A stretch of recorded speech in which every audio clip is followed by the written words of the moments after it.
Oke, suara Ibu terdengar? Terdengar, Bu. Oke, Mendengar, Bu. oke, Ibu buka. Assalamualaikum warahmatullahi wabarakatuh. Waalaikumsalam warahmatullahi wabarakatuh. Semoga tetap semangat ya, walaupun libur-libur gitu ya. Karena kan kita sekarang kan setiap hari libur. Maksudnya setiap hari tidak kemana-mana gitu ya. Masih di rumah juga. Kalau Ibu ya, tapi nggak tahu kalau kalian ini. Mungkin kemana-mana juga kali ya. Kalau Ibu betul-betul work from home gitu semuanya. Ibu terakhir ke Indralaya tanggal 19 Maret, kemudian setelah sekian lama tidak ke Indralaya, Ibu ke Indralaya lagi tanggal 5 Agustus. Itu pun karena memang wajib datang, mau tanda tangan, kalau enggak tanda tangan enggak bisa, tanda tangan penelitian, itu aja. Jadi baru uh, sebelum PSBB dan setelah habis PSBB, kayaknya belum tahu lagi bakalan akan ke Indralaya atau enggak. Gimana dengan kalian-kalian? Ini rata-rata semua di rumah ya? Di rumah atau di kosan ya? Atau ada yang memang sudah kembali ke kosan di Indralaya ya? Boleh dong cerita dikit di rumah semua kan? Di Kalau rumah, Bu. ya kalau Ibu kayaknya ngelihat backgroundnya itu kayaknya di rumah semua itu. Ada yang lemari, ada yang ruang tamu, ada yang kamarnya gitu ya. Oke, semoga kita selalu sehat dan semangat kita kuliah online-nya. Oke, kita mulai aja dengan Ibu baru cek minggu kemarin itu ternyata materi kita itu ada yang terlewatkan ya sebenarnya ya. Ibu itu cuma 1A aja, 1B, 1C-nya belum gitu ya. Ya, mungkin karena baru minggu pertama gitu ya belum connect gitu. Jadi sekarang kita bahas dulu summary statistik dan graphical summaries-nya. Ini ada 2 sub bab yang akan kita bahas. Kemudian ada 2 PPT juga ya. Kita lihat dulu yang summary statistik dan sekaligus,nya baru graphical summaries. Kedua bagian ini cukup penting untuk dipelajari karena dasar-dasar dari semua di statistika harus dipahami dulu yang bagian ini. Oke. Teruskan. Ini summary statistik. The most commonly used summary statistik. Jadi statistik summary-nya adalah yang paling sering itu adalah mean sampel dan juga deviasi standar sampel. Jadi kita udah berbicara sampel semua di sini ya. Mean itu memberikan indikasi, mean atau rata-rata gitu ya. Mean memberikan indikasi mengenai pusat data. Dan deviasi standar memberikan indikasi seberapa menyebarnya data. Jadi gitu, seberapa menyebar data. Kalau mean menunjukkan pusat datanya. Ini definisinya paling kita ingat ya. Kalau rata-rata atau mean sampel itu adalah 1/n, berarti banyaknya data, N ini, banyaknya data dikali dengan sigma IXI, sampelnya. Ya, jadi X1 sampai XN itu adalah sampelnya. Oke, berikutnya contoh ini ada sampel 5 orang diambil secara random, dipilih dari populasi besar laki-laki. Tingginya diukur, ada 5 nih tingginya dalam inci, ada 1, 2, 3, 4, 5. Kalau diminta nyari rata-rata minnya ya tinggal dijumlahkan semua per 5 gitu ya. Mudah ini kalau cuma mencari rata-rata saja. Ini refresh balik gitu, bagaimana cara mencari rata-rata gitu ya. Oke. Ini. Kemudian ada deviasi standar. Misalkan X1 sampai XN itu adalah sampel. Ide dasar di balik makna deviasi standar itu adalah bila sebarannya besar, nilai sampel itu akan cenderung jauh dari nilai rata-ratanya. Tapi kalau sebarannya kecil, nilainya akan cenderung dekat dengan nilai rata-ratanya. Jadi langkah pertama dalam menghitung deviasi standar adalah menghitung beda atau disebut juga deviasi antara setiap nilai sampel dan rata-rata sampel. Jadi kita hitung dulu perbedaannya, hitung dulu deviasinya antara min-nya dan setiap sampelnya. Makanya jangan salah hitung pada saat menghitung min. Kalau minnya udah salah, pasti deviasinya jadi keliru. Ya. Berikutnya, ini definisinya. Variansi sampel, jadi ada sampel dan PXN, kuantitas S kuadrat ini menunjukkan variansi sampel seper N-1. Jadi, seper N-1 dikali dengan jumlah, dikali dengan jumlah beda tadi. Beda antara itemnya tadi dengan sampel minnya di summation kan, diambil sigmanya. Ekuivalen formula yang mudah dihitung ada bentuk seperti ini. Mau pakai rumus yang 1,2 boleh, 1,3 pun boleh. Dari 1,3 ini kita cari dulu XI kuadratnya kita sigmakan. Baru dikurangi N dikali X barnya atau rata-ratanya tadi atau minnya. Dikuadratkan. Boleh. Pakai yang ini boleh, pakai yang ini boleh. Hasilnya mestinya sama. Ya. Untuk memperoleh pengukuran sebaran di mana unitnya sama seperti nilai sampel, kita ambil square root-nya, ambil akar kuadrat dari variansi.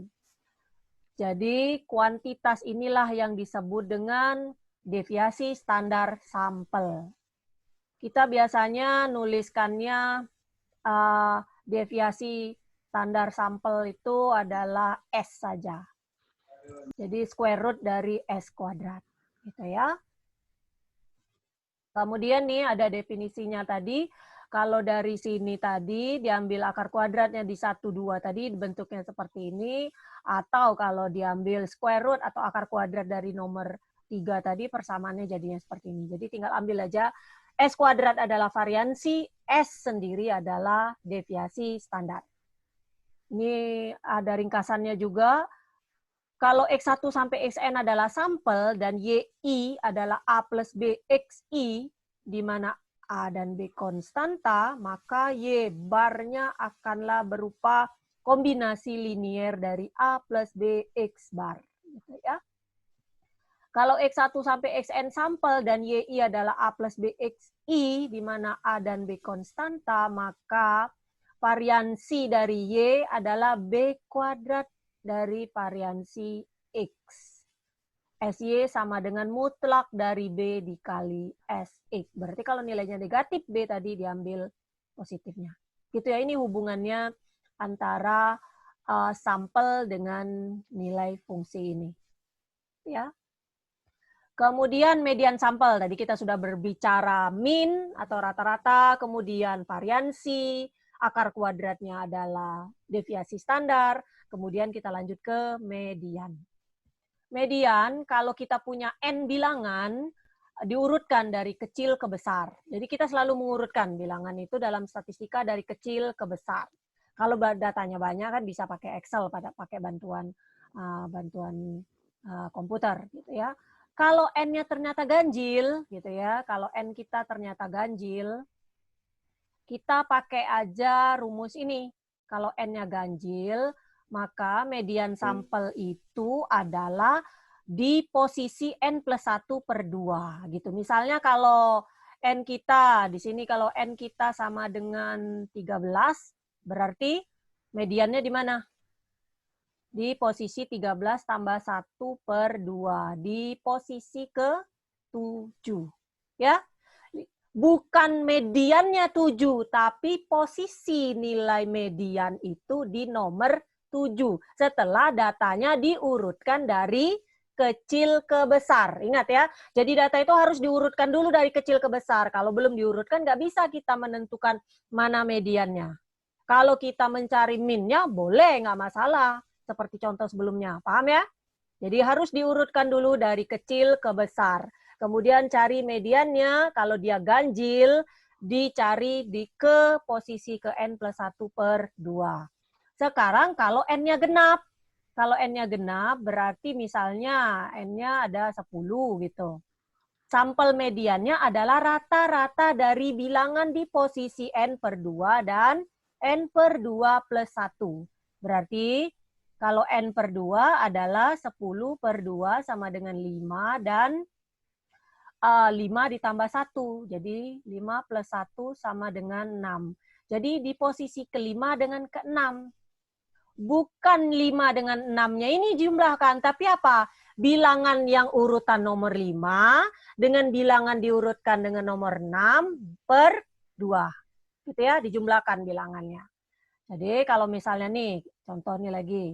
Ambil contohnya betul-betul. Angkanya misalnya 1, 3, 4, 5, 5, 6. 2, 4, 6. Nah, misalnya ada 6 begini. Berarti kan N-nya 6, ya kan? Kalau kita ngelihat sekali lewat sih mudah gitu ya. N-nya ada 6. Tapi kalau kita banyak agak susah. N-nya 6 berarti posisi mediannya adalah di N per 2, yaitu 3, ya kan? Atau 3 ditambah 1, yaitu 4. Jadi posisi ke-3 dan posisi ke-4. Berapa berarti mediannya? 4,5. Iya, 4,5. Gitu ya. Itu kira-kira kalau untuk data sederhana ya. Oke, sorry. Ya, data sederhana seperti itu. Paham ya? Jadi ingat, kalau mau cari median, cek dulu apakah datanya ganjil atau genap. Kalau ganjil langsung tahu N plus 1 per 2. Tapi kalau genap, kita cari N per 2 dan N per 2 plus 1. Ingat ya, N per 2 plus 1, bukan N plus 1 per 2. Nih ya. Jadi yang kayak gini harus. Ya. Oke, berikutnya. Trim min. Jadi kalau min tadi ada min saja, ini ada yang ditrim. Kayak dipotong gitu. Seperti median, trim min itu adalah ukuran pusat juga yang didesain agar tidak terpengaruh oleh outlier. Outlier itu nilai yang di luar dari jauh sekali dari kelompok sebarannya. Trim min itu dihitung dengan mengatur nilai sampel dengan urutan. Di trimming ya, suatu bilangan yang sama dari urutan tadi dari setiap ujung-ujungnya dan hitung min dari yang tersisa. Jika P% dari data ditrim untuk setiap ujungnya, nilai min trim yang dihasilkan disebut P% trim min. Tidak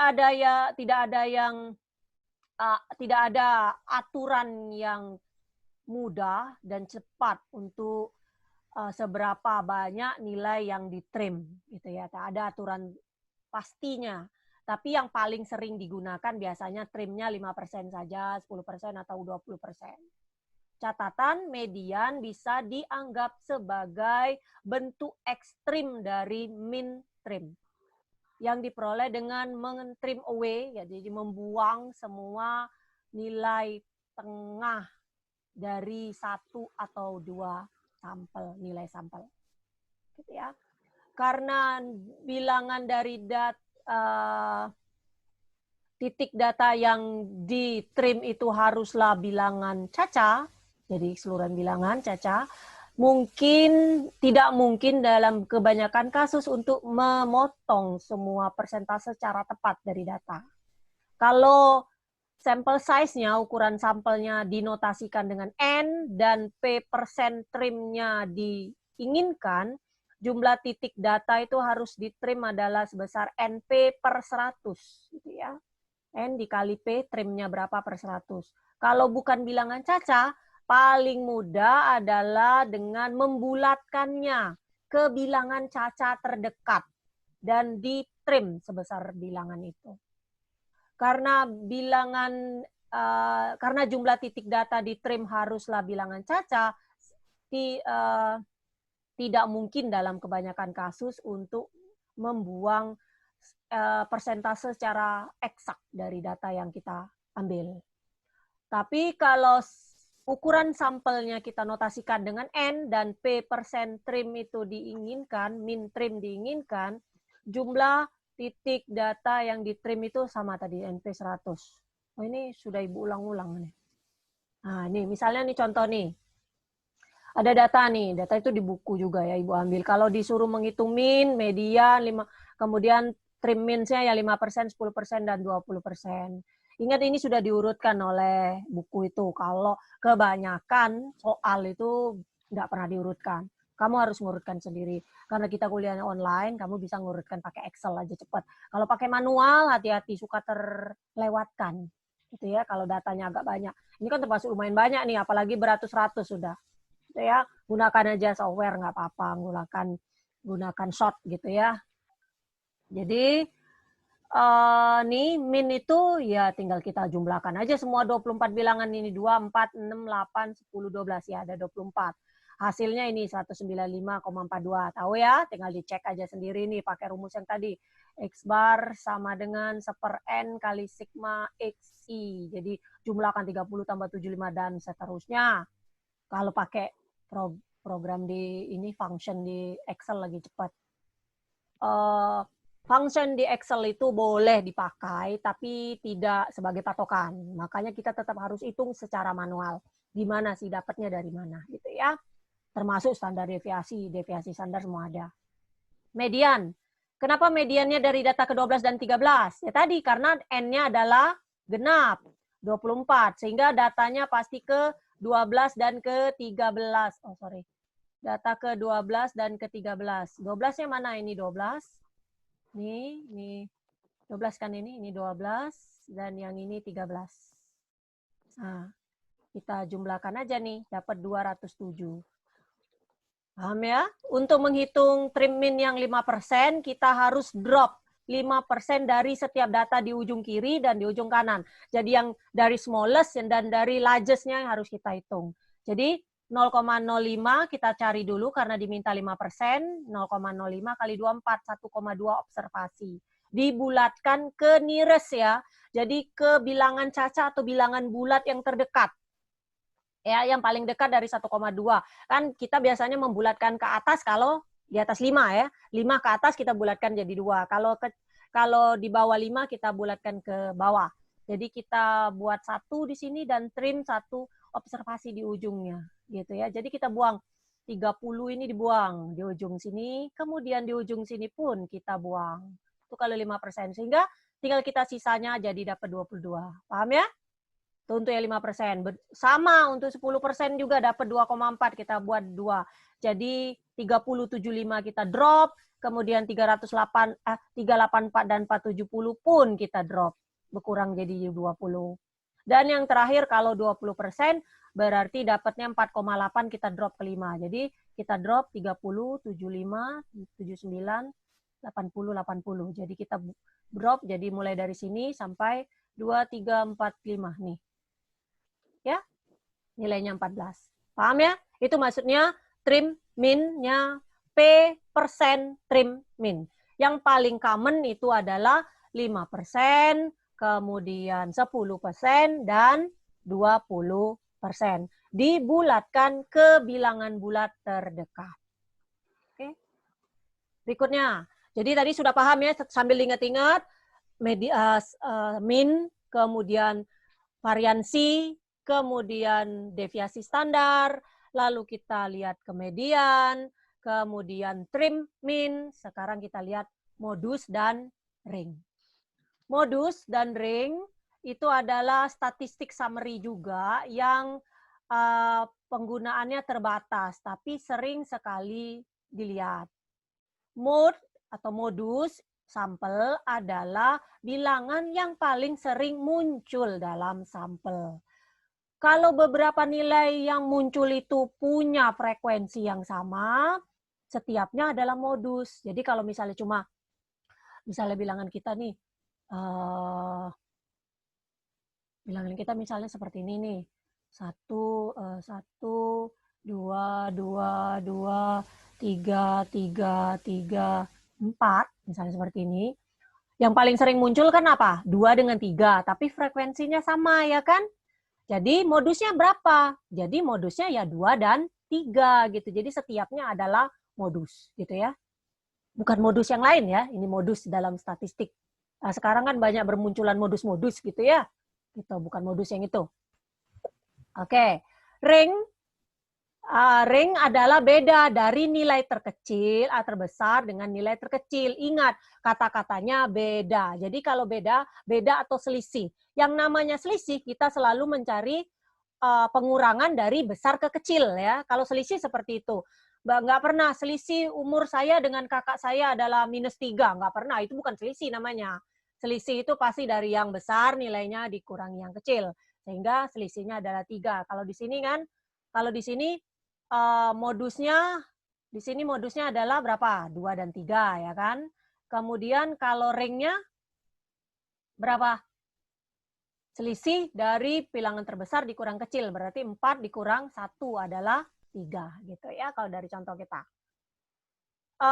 Jika pengukurannya disebar, pengukuran sebaran, jika merupakan pengukuran sebaran, jarang sekali digunakan karena bergantung hanya pada 2 nilai ekstrim dan tidak memberikan informasi apapun mengenai sisa sampel. Jadi kurang dipakai ring itu ya, karena cuma tahu ujung-ujungnya saja gitu. Tapi tetap perlu gitu.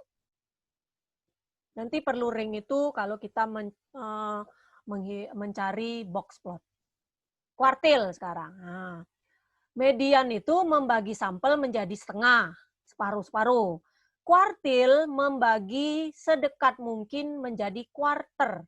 1/4, 2/4, 3/4, 4/4. 2/4 itu ialah median tadi, karena setengah. Sampel punya 3 kuartil. Ada beberapa cara yang berbeda untuk menghitung kuartil, tapi semuanya mendekati cara hasilnya gitu. Kita pakai yang cara buku ini. Kalau ada beberapa yang mau pakai yang cara lain, tidak keliru, tapi approximately itu mirip gitu ya. Jadi beberapa buku mungkin memiliki cara yang agak sedikit berbeda kalau Ibu lihat. Metode yang paling sederhana kalau menghitung dengan tangan gini cara mencarinya. Misalnya N itu menunjukkan ukuran sampel. Urutkan sampel tadi. Pasti kalau kita sudah punya sampel, kita harus selalu urutkan dari kecil ke besar. Untuk menentukan kuartil pertama, kita hitung 0,25 kali N plus 1. Nih, kenapa 0,25? Karena kuartil pertama itu adalah 12 dibagi 3 kuarter gitu. 100 dibagi kesatuan 1 dibagi 3. Jadi ada 1/3, 2/3. Oh enggak, 4 ya, ada 4. Jadi seperti ini. Nih, ada 1, ada 2, ada 3. Nah, jadi membagi 4 region, 4 daerah. Ini ada Q1, ini Q2, dan ini Q3 kita. Notasinya ya, kuartil tadi ya. Kenapa dia 0,25 ya? Karena seperempatnya. 0,25 ya. Ini 1/4.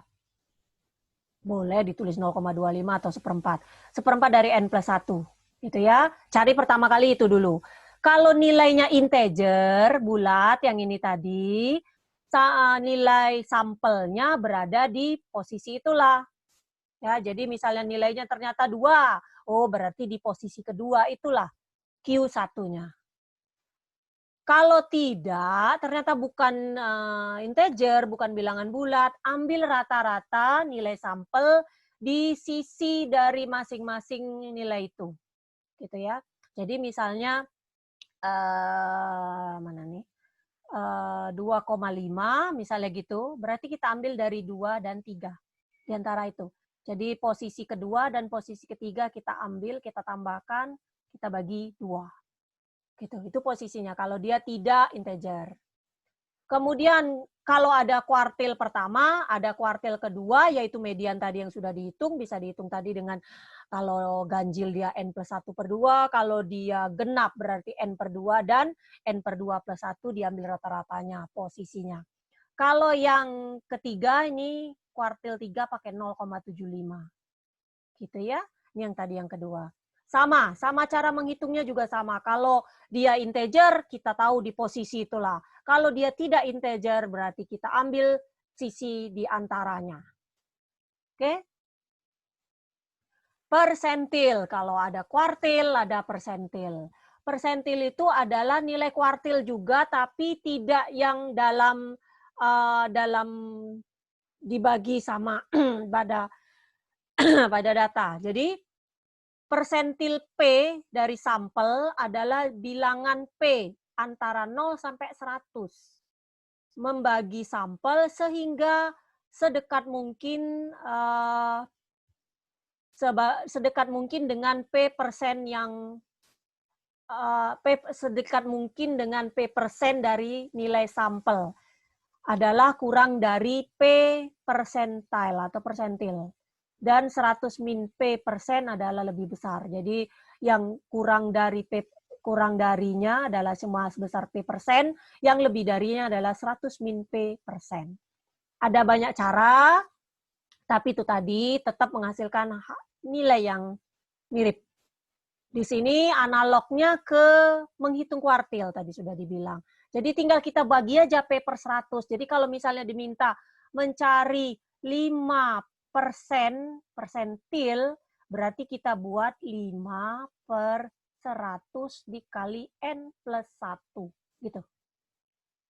Kemudian tetap sama ngujinya. Kalau N-nya, kalau hasilnya genap, berarti, bukan genap, kalau hasilnya ternyata integer, berarti di posisi itulah. Kalau enggak di integer, berarti di antaranya. Ya, paham ya? Jadi, persentil dengan kuartil itu sama. Cuma kalau kuartil itu sudah tetap, Q1 itu 0,25, Q2 0,5, Q3 adalah 0,75. Tetapi kalau persentil bisa berapa bilangan saja di antara 0 dan 100. Ya. Ini misalnya 25 persentil,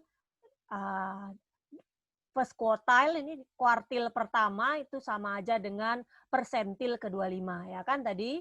Dan 50 persentil itu adalah Q2 atau median. Dan kuartil ketiga adalah persentil ke-75. Sama aja itu penamaannya.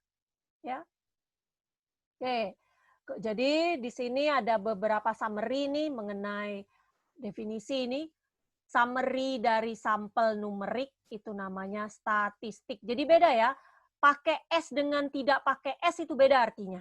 Kalau pakai S itu ilmu, ya, ilmu yang mempelajari mengenai ini statistik. Tapi kalau statistik aja adalah summary dari sampel numerik. Summary dari populasi numerik adalah parameter.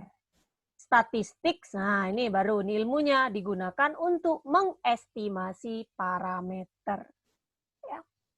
Jadi beda. Jadi kalau buat bahasa Inggris jangan tulis statistik, tapi statistics. Gitu ya. Semua ilmu-ilmu itu rata-rata kalau yang ujung-ujungnya C jadi tambah S. Oke. Sampai sini ada pertanyaan?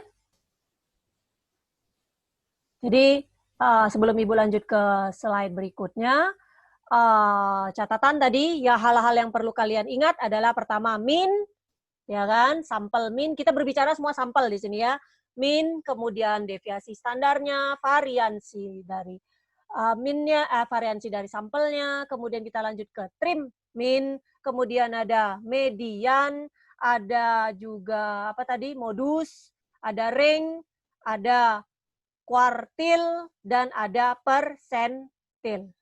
Ya, semua itu harus diingat bagaimana cara menyelesaikannya.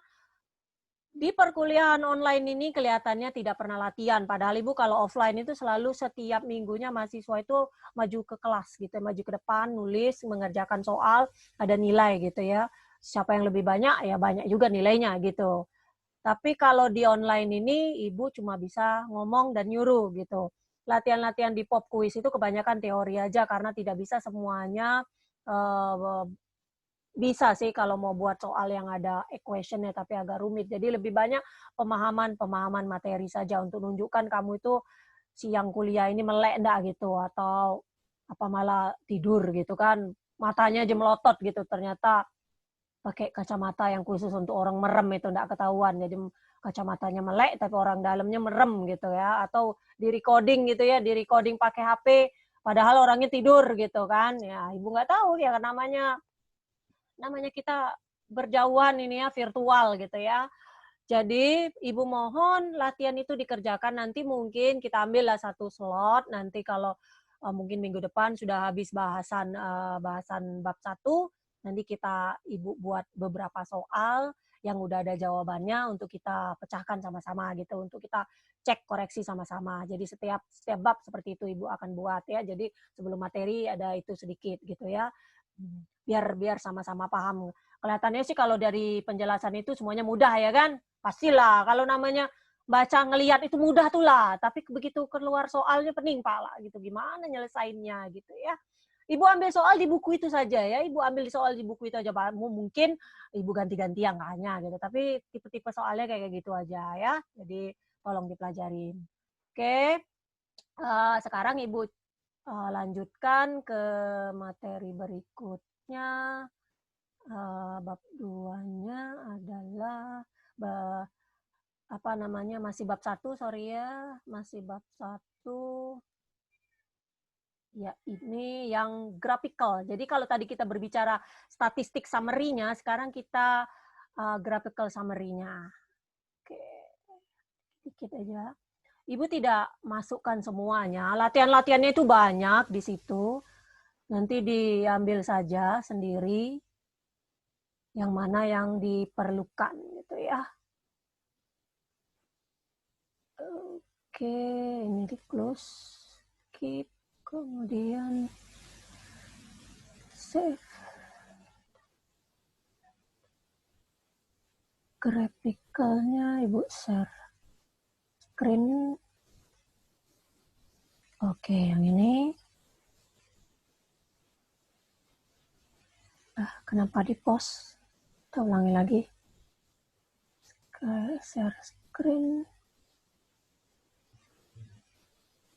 Kenapa ya? Your screen sharing is post. Enggak muncul ya? Muncul nggak? Muncul nggak? Tolong jawab dong. Muncul.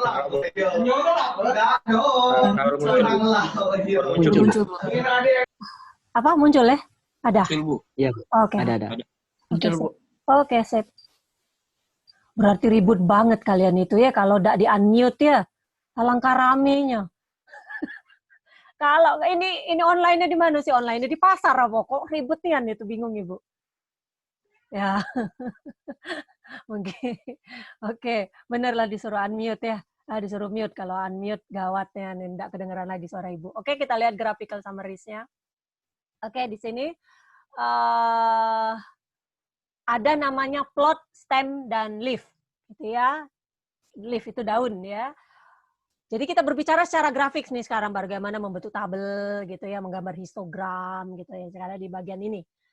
Summary dari graphical secara grafis itu digunakan juga untuk membantu kita memvisualisasikan deretan bilangan gitu ya.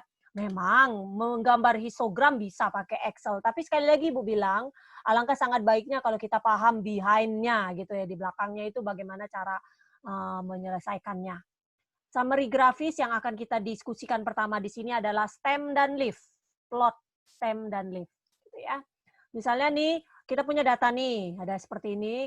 Berapa banyak data kita ini? 2, 4, 6, 8, 10. 60 data. Gitu ya. Kalau kita lihat punya data 60 ini, waduh, agak berat juga ya kan ngeceknya gitu ya. Untung aja data ini sudah rajin di buku ini sudah diurutkan. Kalau belum diurutkan, ampun juga kita mau ngurutkannya secara manual gitu ya. Di sini penjelasannya, setiap item dalam sampel dibagi menjadi 2 bagian. Ada yang namanya stem, memuat digit yang paling kiri dari 1 atau 2 digit. Jadi kita boleh ambil 1 digit, bisa juga 2 digit gitu ya, tergantung dari data yang kita peroleh. Dan ada namanya leaf, daunnya yang memuat digit berikutnya. Gitu ya. Jadi digit berikutnya di sini nanti kita hitung dulu, jadi stem yang paling kiri sekali, yang paling kiri nilainya 1 atau 2 digit, dan leaf yang di seterusnya, yang sisanya. Fitur yang paling baik dari plot, stem, dan leaf ini adalah mendisplaykan nilai sampel. satu cara untuk merekonstruksi sampel ini adalah dengan sepenuhnya menggunakan plot, stem, dan leaf. Kalau Ibu menggunakan stem dan leaf ini, kalau kita mau mengurutkan yang paling enak. Jadi kalau data kita ini belum diurutkan, kalau kita buat dalam bentuk stem dan leaf di sebelah kiri ini, nih di sebelah kiri ini sangat memudahkan kita kalau ada data yang terlewatkan. Kadang-kadang kan kita terlewatkan kalau kita ngitung secara manual maksudnya gitu ya. Kalau di sini kita bisa ngitung, oh bener nggak total yang di kiri dengan total yang di kanan gitu ya. Satu cara untuk merekonstruksi sampel, ya itu tadi dengan stem dan leaf. Ya kecuali ada satu pengecualian yang penting, urutan di mana item di sampel itu tidak bisa ditentukan gitu ya. Kita tidak bisa menentukan urutannya gitu. Jadi urutannya kita nggak tahu yang keberapa gitu, tapi bentuknya jadi seperti ini. Ya, jadi kalau pakai stem dan leaf kita urutkan dulu dari digitnya ini yang paling kecil kan 4 dan yang paling gede adalah 9. Jadi kita buat 4, 5, 6, 7, 8, 9. Kemudian kita urutkan 4 itu kan ada 42, ada 45, ada 49. Jadi kita urutkanlah 2, 5, 9 gitu. Ya.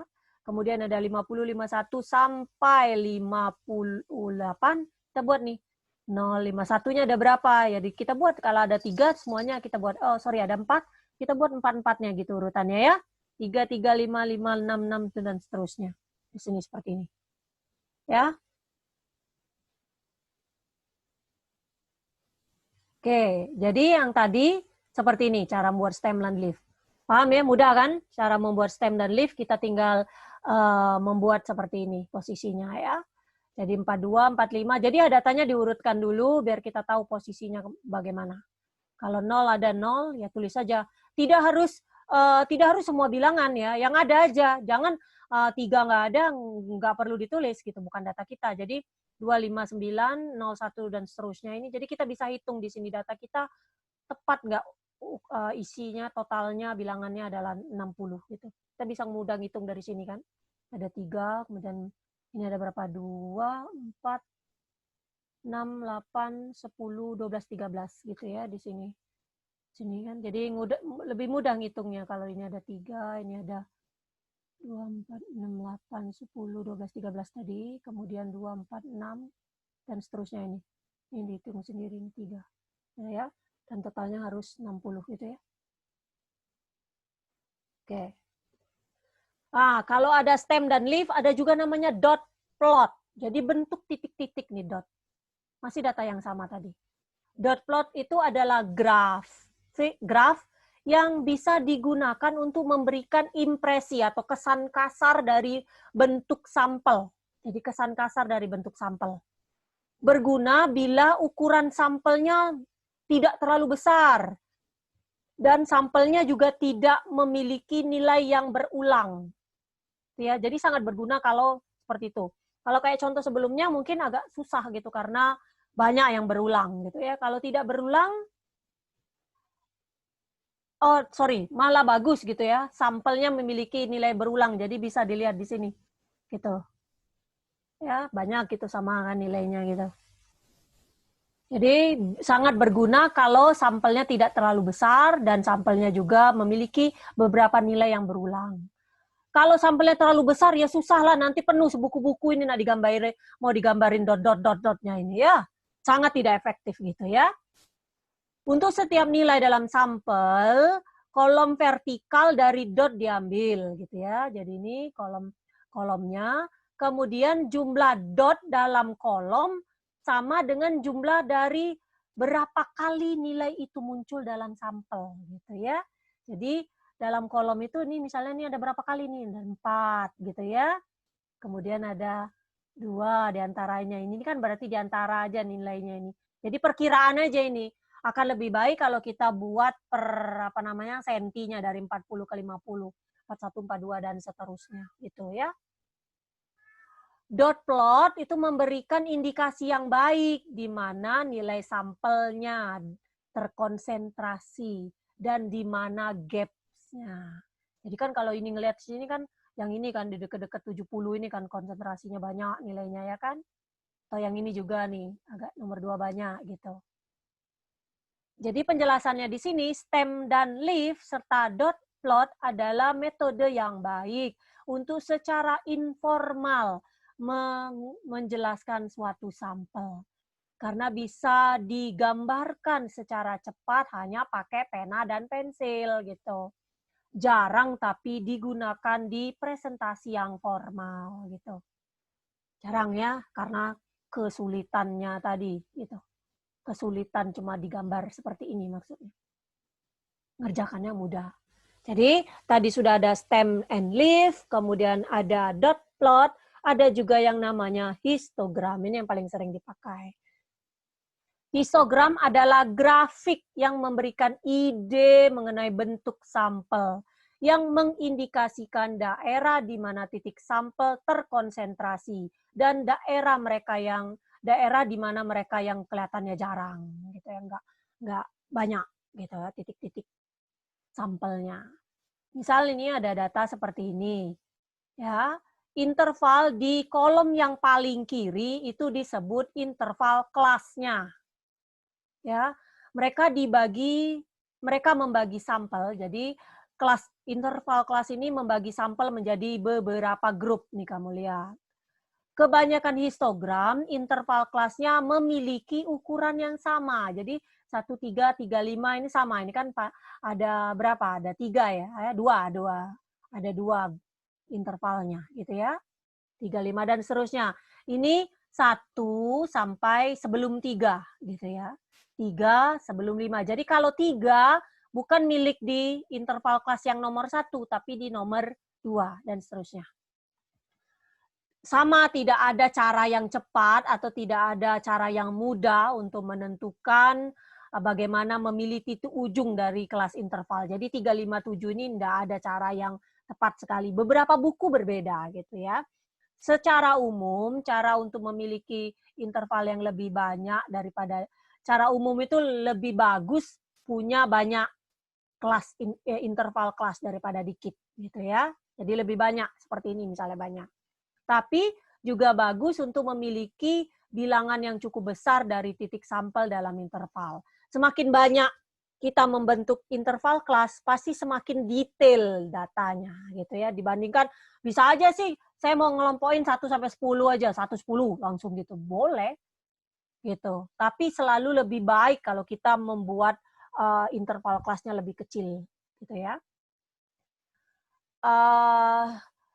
Yang paling tepat adalah balance ya, yang lebih seimbang, yang tepat. Dengan caranya apa? Trial and error. Bagaimana membentuknya yang bagus, yang baik gitu ya. Nih, bila jumlah observasi N itu besar, misalnya 100 atau lebih, ada yang menyarankan titik awal dari jumlah kelas itu bisa log 2N. Jadi N-nya mencari log N yang basis 2. Atau pakai rumus jadi 2N, 2 dikali N pangkat 1/3. Bisa seperti itu. Kalau datanya banyak, lebih dari 100. Bila jumlah datanya kecil, semakin banyak kelas itu semakin baik gitu. Jangan juga tapi cuma bedanya 1, 2, 3. Itu terlalu ini ya, terlalu berlebihan gitu. Nanti interval kelasnya banyak banget gitu. Jadi ada 50 gitu. 2, 3 itu cukup gitu. Sekarang kita lihat penjelasan histogram kita. Kolom yang di sebelum tadi ada namanya frekuensi, ini diingat ya nih. Nih, tadi ada frekuensi, relatif frekuensi, ada density gitu ya. Nih, frekuensi itu menunjukkan jumlah titik data yang ada di pada interval kelas tersebut gitu ya. Jadi kalau kita lihat ini di frekuensi 1 sampai di interval kelas 1 sampai 3 ini ada 12 data. Gitu ya. Dan seterusnya ini. Nah, kalau di total frekuensi ini harus sama dengan N. Ya kan? Banyaknya data kita. Gitu. Nah, kolom frekuensi relatif menunjukkan frekuensi dibagi jumlah total data, yaitu 62 kalau dicontoh. Nih, contoh ini 62. Ini ada N-nya adalah 62. Kalau nggak percaya, hitung sendiri ya. Nah, jadi Ini tuh adalah 12/62. Yang ini adalah 11/62. Dan seterusnya diambil 4 digit di belakang koma. Ya. Ini. Sekarang density kerapatan kepadatan menunjukkan relatif frekuensi dibagi dengan lebar kelas. Lebar kelas kita berapa? 2 ya kan? Dari 1 sampai 3 itu adalah 2. Ini lebar kelasnya. Lebar kelas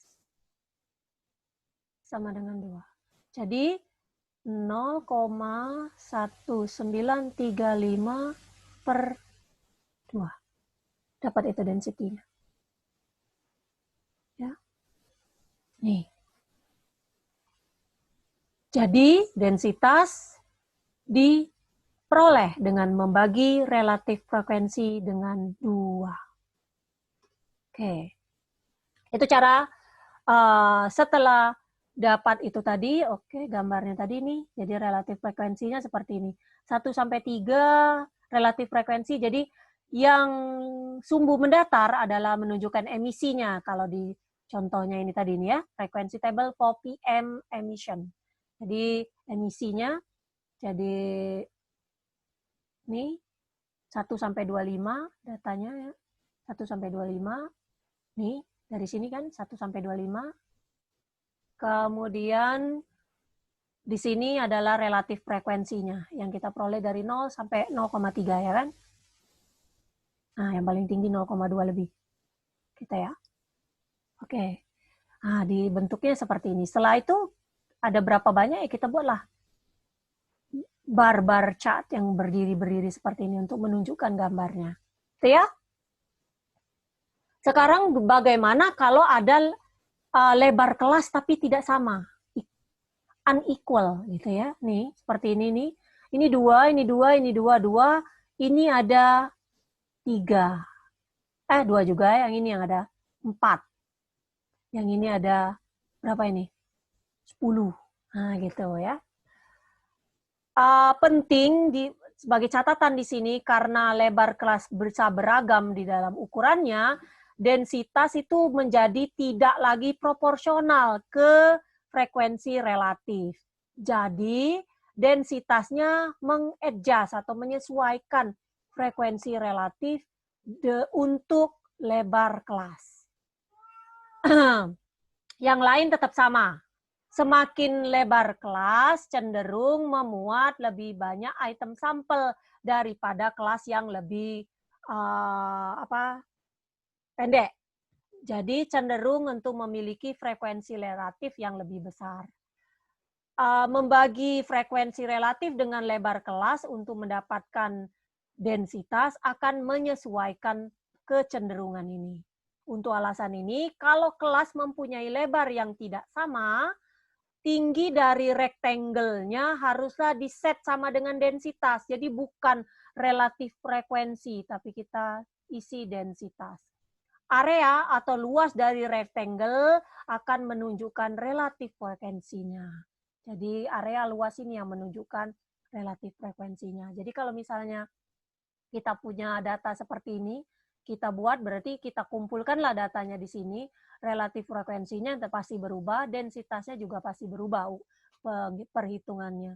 Sehingga yang kita pakai densitas. Ingat ya, kalau yang kita pakai densitas berarti lebar kelasnya tidak sama. Kalau lebar kelasnya sama, kita pakai relatif frekuensi. Ini ada summary-nya. Bila interval kelasnya adalah memiliki lebar yang tidak sama, tinggi dari rectangle itu haruslah densitas. Jadi tingginya ini adalah yang vertikalnya adalah densitas. Area luas dari rectangle ini adalah relatif frekuensi atau frekuensi relatifnya. Itu ya. Kemudian summary-nya, jadi begini, bagaimana cara membentuk histogram? Pertama, pilih titik-titik batas dari interval kelas. Kita tahu titik batasnya mana, yang mulainya mana, yang ujungnya di mana. Kemudian hitung frekuensi dan frekuensi relatif dari setiap kelas. Frekuensi relatif ini opsional kalau kelasnya punya lebar yang sama. Kemudian kita hitung densitas. Densitas tadi adalah relatif frekuensi per class width atau lebar kelas.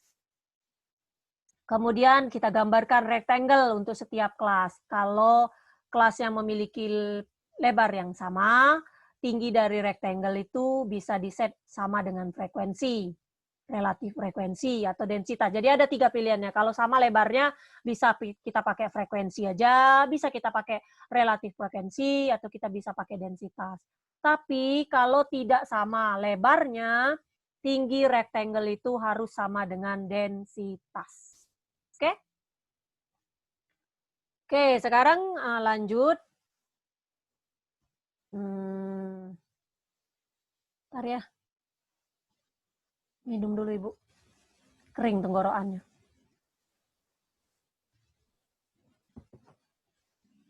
Kalian juga boleh.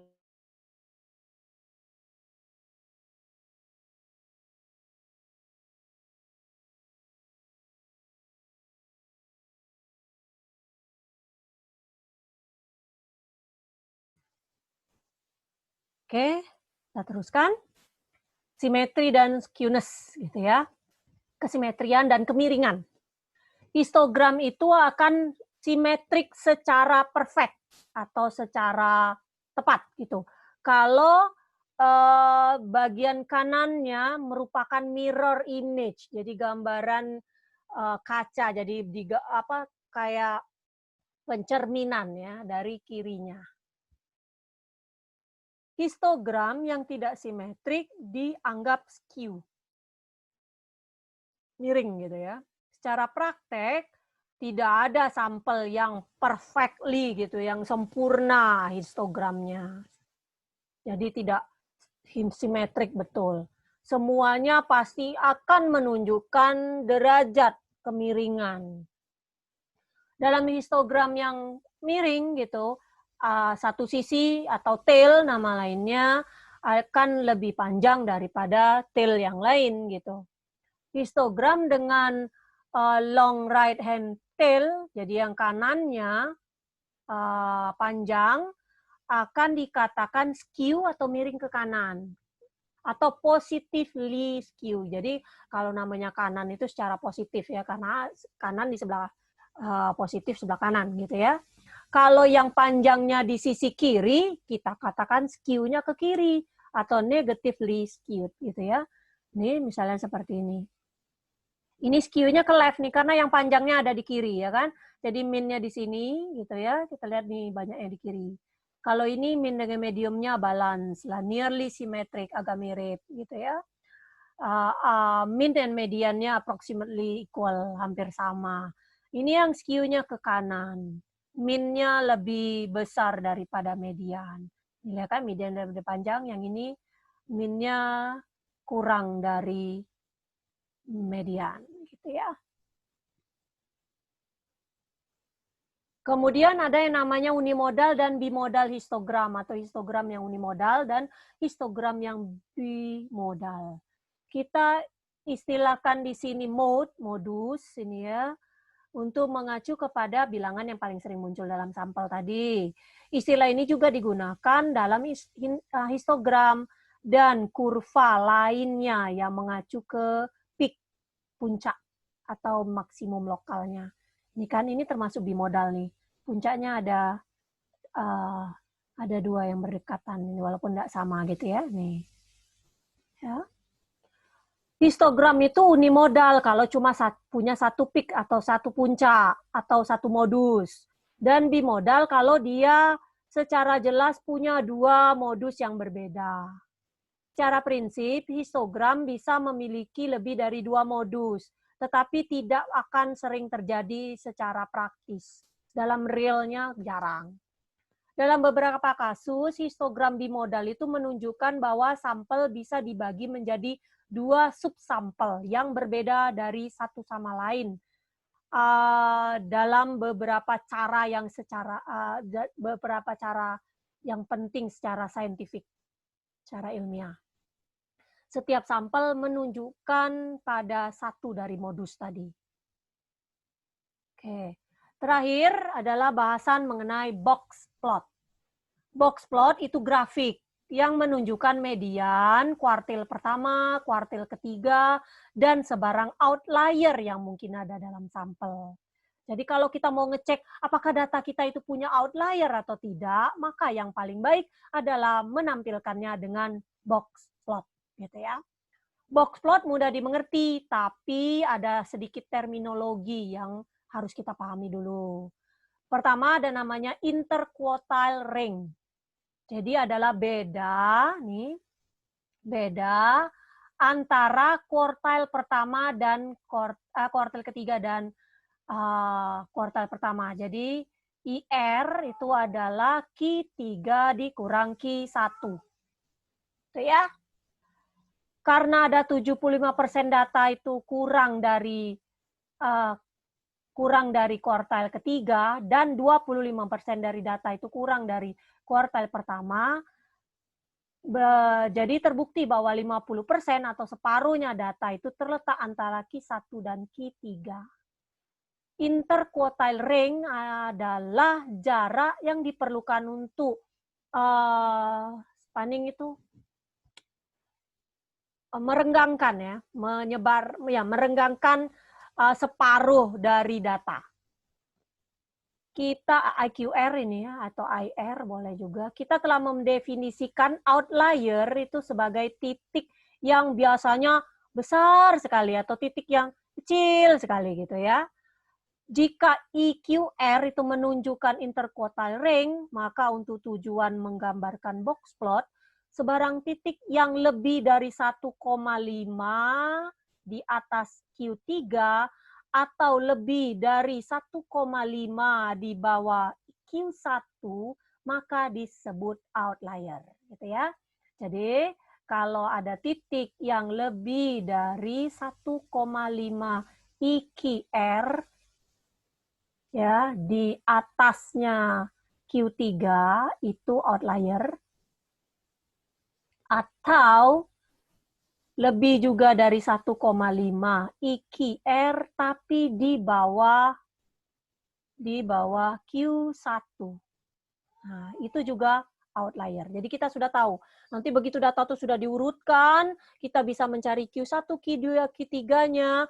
Ternyata nanti setelah kita cari interquartile range-nya, kita kalikan 1,5, ada data yang ternyata lebih dari 1,5 di atas Q3 atau lebih dari 1,5 di bawah Q3, maka dia merupakan outlier. Sorry ya, Ibu ngeluarin kucing dulu ini. Kok ikut ngomong-ngomong ini. Bentar ya.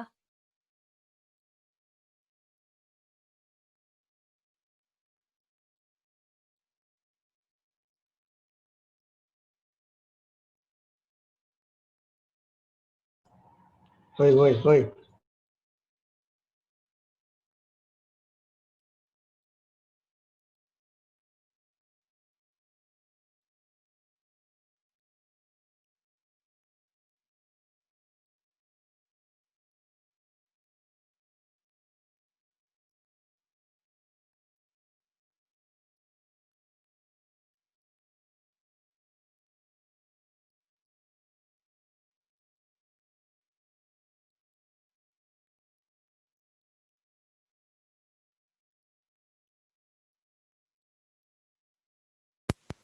Mohon maaf tadi ada intermezzo sebentar.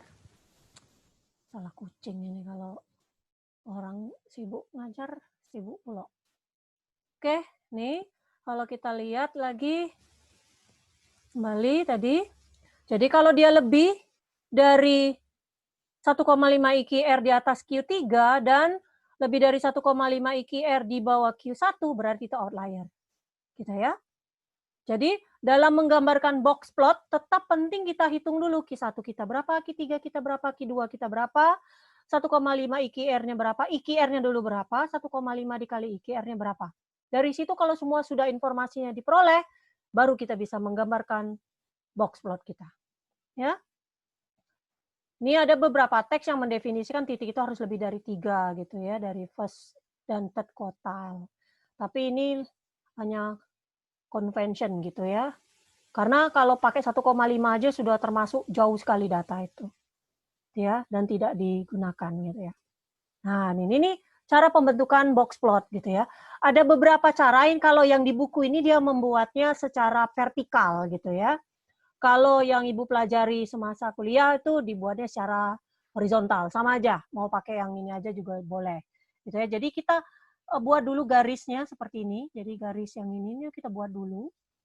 Nih, ini yang garis tegaknya ini. Kemudian di sini kita tentukan ini. Di mana dikira-kira aja. Tapi sebenarnya ini adalah merupakan sumbu koordinat. Jadi kira-kira median kita di mana tempatnya gitu. Misalnya kita bergaris seperti ini ya kan. Ini adalah kuartilnya, ini Q1 kita, A3, sorry. Ini Q3 kita, ini Q1 kita, ini Q2 kita. Nah, garis ini. Q3 yang di atas, Q1 yang di bawah. Kemudian kita hitung ini adalah harus 1,5 IQR. Ya. Yang ini juga 1,5 IQR. Nah. Tuh. Nih, yang tanda ini itu adalah outlier-outliernya. Karena lebih di bawah itu. Ya? Paham ya cara mencari gambarnya? Tidak perlu gambarnya itu harus sesuai angkanya. Misalnya kuartil pertamanya 35, nggak harus. Nggak harus. Kita gambarkan aja sendiri. Nanti kita lihat kecenderungannya seperti mana. Pasti Q2 lebih dekat dengan Q3, karena ini kan 50% nih. Yang ini kan 75, yang ini 25. Memang jaraknya pasti selalu lebih dekat median dengan third quartile, gitu ya. Nah, yang paling penting kita itu box plot ini untuk mengidentifikasi outlier. Pasti pertanyaannya seperti itu. Apakah dalam data ini punya outlier? Nah, gitu. Untuk menjawabnya ada outlier atau tidak, kita memerlukan box plot, gitu ya. Untuk ngelihatnya ada outlier atau enggak. Ini outliernya. Outliernya ini harus diketahui. Bisa ada di sini, bisa ada di sini, bisa di kedua-duanya ada. Gitu ya. Jadi langkahnya dalam membentuk box plot, pertama hitung median. Hitunglah median dulu. Cara menghitung median gimana? Datanya harus diurutkan. Cari Q2 yaitu sama dengan 0,5 dikali N plus 1. Kalau dia bilangan bulat, berarti pada posisi itu lah Q2-nya. Kalau dia ternyata ganjil, harus diambil, terbalik Ibu ya. Kalau dia ganjil, langsung dapat, bukan ganjil genap, tapi dia bulat atau tidak. Kalau nilainya bulat, berarti pada posisi itulah. Kalau nilainya tidak bulat, berarti pada posisi sekitarnya. Jadi kalau 4,5, berarti di 4 dan di 5. Ambil rata-ratanya. Setelah itu, kita indikasikan dengan horizontal line-nya. Nih, kita buat horizontal line-nya. Kemudian gambarkan draw vertical line untuk melengkapkan box. Kemudian nilai sampel yang terbesar, tentukan nilai sampel yang terbesar yang tidak lebih dari 1,5. Jadi kita tentukan min and max-nya. Min itu kan nilai terkecil dari data, dan max itu adalah nilai terbesar dari data yang tidak lebih dari 1,5 IQR. Ya, jadi 1,5 IQR berarti adalah 1,5 dikali Q3 min Q1 ya. Nah, nih. Jadi yang tidak lebih dari itu, minimum atau maksimum kita. Dan yang tidak lebih juga ini, di bawah kuartal pertama. Extend vertical line-nya nih, kita buat extend gitu ya. Nih, dari kuartal tadi ke titik tersebut. Titik yang lebih dari 1,5 di atas third quartile atau yang lebih dari 1,5 IQR di bawah quartile itu dianggap outlier. Plot setiap outlier secara individual. Jadi ini misalnya ada 2 nih outliernya, ini yang 1. Gitu maksudnya ya. Kemudian ada namanya comparative box plot. Itu adalah box plot juga, tapi mengkomparasi, membandingkan 2 box plot gitu ya. Keuntungannya, yang paling utama dari box plot adalah bahwa beberapa dari box plot tersebut bisa diletakkan sisi per sisi, yang memudahkan kita melihat secara visual perbandingannya. Gitu ya. Oke. Itu ya. Ada contohnya di buku komparatif, jadi tinggal gambarkan aja sebelahnya. Itu dengan cara yang sama. Jadi menggambarkan ini walaupun tidak jelas angka-angkanya, tetap harus secara tidak langsung menjelaskan apakah posisi outliernya ada atau tidak. Jadi yang paling penting sebenarnya dalam box plot ini seperti Ibu bilang sebelumnya adalah untuk mengidentifikasi outlier. Tentu saja perhitungan ini harus tepat. Kalau salah ngitung dari mediannya aja misalnya salah hitung, yakinlah pasti semuanya salah. Sebenarnya mudah ngoreksinya. Jadi salah semua gitu. Ya, hati-hati. Ingat tadi bagaimana cara mencari Q1, Q2, Q3-nya. Genap integer atau tidak. Gitu ya. Kita gunakan cara di buku ini saja. Ada berbagai macam cara gitu. Tapi kita pakai aja cara ini yang Ibu anggap. Kenapa saya pilih buku ini? Karena lebih mudah mempelajarinya. Banyak beberapa konsep lain, beberapa buku lain sesuai dengan bidangnya. Yang ini yang saya pilih itu engineering gitu ya, dan scientist. Oke, ada pertanyaan sampai sini? Materinya pasti Ibu share di YouTube nanti ya, bisa dicek ulang, dibaca ulang. Ada pertanyaan sampai sini? Nggak ada? Mudah ya? Jadi, Ibu simpulkan lagi dari awal tadi, agak banyak sudah materi kita yang sudah kita pelajari. Bab 1 semuanya udah beres. Mulai dari statistik summary sampai graphical summary. Statistik tadi udah mulai membahas definisi-definisi bagaimana caranya dan contoh-contohnya. Kemudian di graphical juga kita belajar stem leaf, kita belajar dot plot, kemudian kita belajar histogram, kemudian bagaimana kalau lebarnya nggak sama dalam histogram, cara menggambarkannya histogram tersebut gitu. Dan yang terakhir adalah box plot serta komparatif box plot. Minggu depan kita latihan dulu sebentar sebelum kita lanjutkan materi probabilitas. Latihannya Ibu ambil dari sub-sub bab di situlah yang nanti akan Ibu share PPT dan jawabannya untuk kita cek sama-sama. Kalau nggak ada pertanyaan atau dipahami secara cepat ya nggak masalah gitu. Yang penting karena kuliahnya secara online seperti ini sangat efisien, kalau contoh-contoh soal itu langsung diberikan aja. Dan kalau ada kurang ngerti, kurang jelas nanti bisa ditanyakan. Ibu ambil contoh-contohnya dari buku yang Ibu share itulah. Oke? Oke, cukup? Cukup? Cukup Bu kayaknya. Iya, sudah jadilah ya. Oke. Oke, sebelum kita tutup, Ibu mau screenshot dulu ya. Bukti hadirnya.